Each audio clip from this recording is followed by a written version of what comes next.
तो नमस्कार बच्चों, आज हम नरेशन पढ़ने वाले हैं। लेकिन नरेशन पढ़ने से पहले मैं ये बता दूं कि जो सबसे महत्वपूर्ण चीज़ है नरेशन पढ़ने से पहले जो जानना बहुत ज़रूरी है वो है सेंटेंसेस के बारे में। सेंटेंसेस को हिंदी में बच्चों बोलते हैं वाक्य। तो आइए देख लेते हैं कि वाक्य कितने प्रकार के होते हैं। और चलिए देखते हैं। जैसा कि आप स्क्रीन पर देख पा रहे हो कि अर्थ के दृष्टि से सेंटेंसेस 5 प्रकार के होते हैं। वो कौन कौन से होते हैं बच्चों? पहला होता है असरेटिव सेंटेंस। पहला क्या होता है बच्चों? Assertive sentence. दूसरा होता है इंट्रोगेटिव सेंटेंस। तीसरा होता है बच्चों इम्परेटिव सेंटेंस। चौथा होता है ऑप्टेटिव सेंटेंस। और पांचवा होता है एक्सक्लेमेटरी सेंटेंसेस।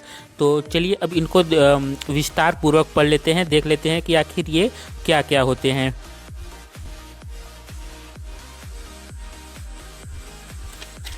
तो देखिए बच्चों, जो पहला था वो था असरेटिव सेंटेंस।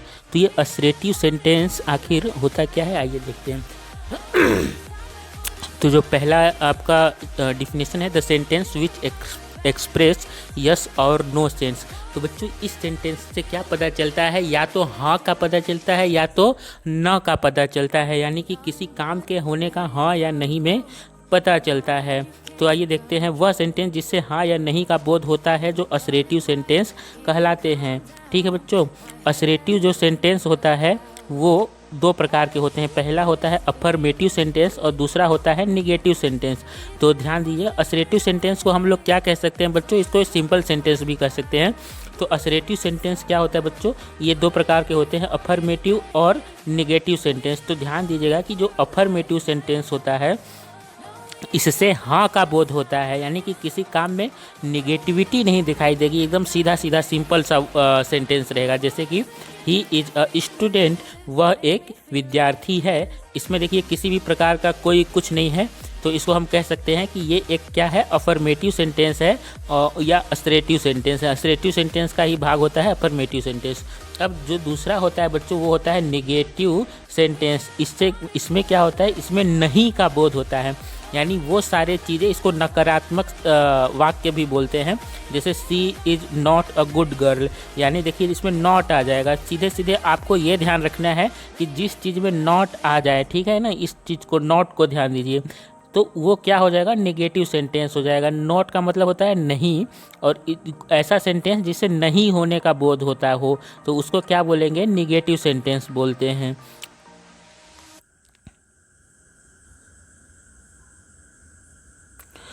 अब आते हैं दूसरा ये बच्चों दूसरा जो होता है वो देख लेते हैं। वो क्या होता है? इंट्रोगेटिव। देखो इंट्रोगेटिव को क्या बोलते हैं बच्चों? ये इंट्रोगेटिव से प्रश्न का भाव उत्पन्न होता है, यानी आप अगर किसी से प्रश्न पूछ रहे हैं तो वही आपका क्या हो जाएगा बच्चों? इंट्रोगेटिव सेंटेंस हो जाएगा। जैसे the sentence which is use to ask a question, वह सेंटेंस जिससे प्रश्न पूछा जाता है इंट्रोगेटिव सेंटेंस कहलाता है।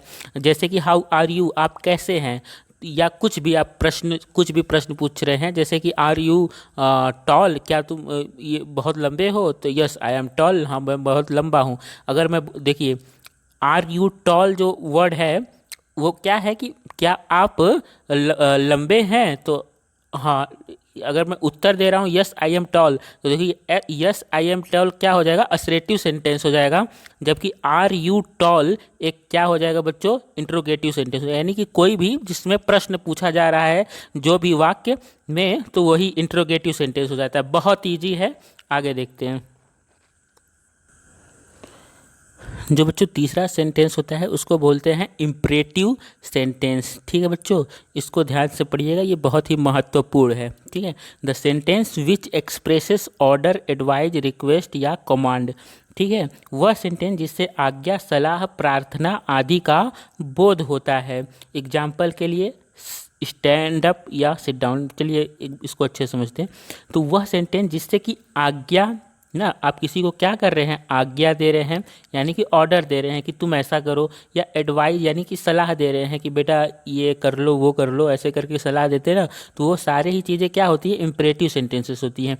अब या तुम किसी से रिक्वेस्ट कर रहे हो कि सर प्लीज़ ये मेरा काम ये कर देना वो कर देना, तो ये सब सारी चीज़ें क्या हो जाएंगी? आपकी ये आपका इम्परेटिव सेंटेंसेस हो जाएंगी। या आप किसी को कमांड दे रहे हो कि ऐसा करो वैसा करो, तो ये जैसे कि आप एग्जाम्पल यहाँ पे देख सकते हो। पहला एग्जाम्पल क्या है बच्चों? कि स्टैंड अप। जो यहाँ पे एक टीचर है और किसी स्टूडेंट को क्या कर रहा है, ऑर्डर दे रहा है कि स्टैंड अप, खड़े हो जाओ। तो यहाँ पर क्या हो रहा है, ऑर्डर हो रहा है। और फिर या वही क्या कर रहा है, सिट डाउन, नीचे बैठ जाओ, मतलब बैठ जाओ। तो उस तरीके से ये आपका क्या हो जाएगा बच्चों, इम्परेटिव सेंटेंस हो जाएगा। बात समझ में आई होगी। अब देखते हैं आगे। बच्चों देखते हैं कि ऑप्टेटिव सेंटेंस क्या होता है। जो चौथा है वो है ऑप्टेटिव सेंटेंस। तो वह सेंटेंस जिससे इच्छा का बोध होता है। इच्छा यानी कि काय भगवान काश मेरे पास बहुत पैसा होता, ऐसा होता है ना, काश भगवान कोई मुझे गर्लफ्रेंड मिल जाती, ऐसा हो सकता कोई भी वर्ड जिससे आप सोचते हो कि काश ऐसा हो जाता, मतलब आप इच्छा प्रकट करते हैं। तो वो सारे सेंटेंसेस क्या हो जाएंगे बच्चों, आपके ऑप्टेटिव सेंटेंस हो जाएंगे। जैसे कि मे यू लिव लॉन्ग, यानी कोई आशीर्वाद दे रहा है एक तरीके से, इसकी इच्छा हो रही है कि क्या कह रहा है, मे यू लिव लॉन्ग, यानी कि तुम कोई आशीर्वाद दे रहा है कि तुम बहुत दिनों तक जियो। लेकिन भैया आशीर्वाद देने से ये तो इच्छा है एक प्रकार की उसकी कि तुम बहुत लंबे समय तक जियो। अब वो जिएगा कि नहीं जिएगा तो भगवान जाने, ठीक है ना। तो बात समझ में आई होगी। जहाँ इच्छा का बोध हो रहा है, वो काम होगा कि नहीं होगा मालूम नहीं, तो ऐसे सेंटेंसेस को क्या बोलते हैं, ऑप्टेटिव सेंटेंस।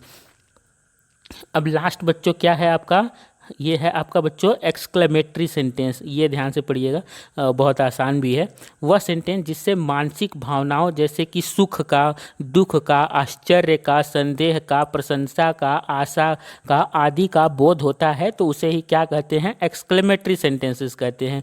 देखिए एक्सक्लेमेटरी सेंटेंसेस का जो चिन्ह होता है वो किस तरीके से होता है, ऐसे एक पाई रहता है और नीचे एक बिंदी रहता है, तो इसको कहते हैं एक्सक्लेमेटरी मार्क बोलते हैं। ठीक है, तो ये देखिए अगर आपने ये कहीं भी सेंटेंस में देख लिया तो आपको कुछ सोचना समझना नहीं है, और समझ जाइए कि डायरेक्ट वो कौन सा सेंटेंस है, एक्सक्लेमेटरी सेंटेंस है। इसका एग्जाम्पल आप देख सकते हैं, he said alas I am ruined. देखिए यहाँ पे क्या आया, एलास, एलास यानी दुखी होने की भावना यहाँ उत्पन्न हो रही है। हुर्रा क्या है, उत्साह का भावना है। The player said hurrah the cup is ours. ठीक है, इसको पहचानेंगे कैसे, क्योंकि इसके जब लास्ट में एक्सक्लेमेटरी सेंटेंस ये मार्क जहां आप देख लेंगे तो आपको समझ में आ जाएगा कि ये एक्सक्लेमेटरी सेंटेंस है। ठीक है, फिलहाल मैं इसको ऐसे ही पढ़ा रहा हूँ, अभी मैं बोर्ड पर इसको अच्छे से पढ़ाऊँगा, तब मैं आप अच्छे से इसको देख लीजिएगा।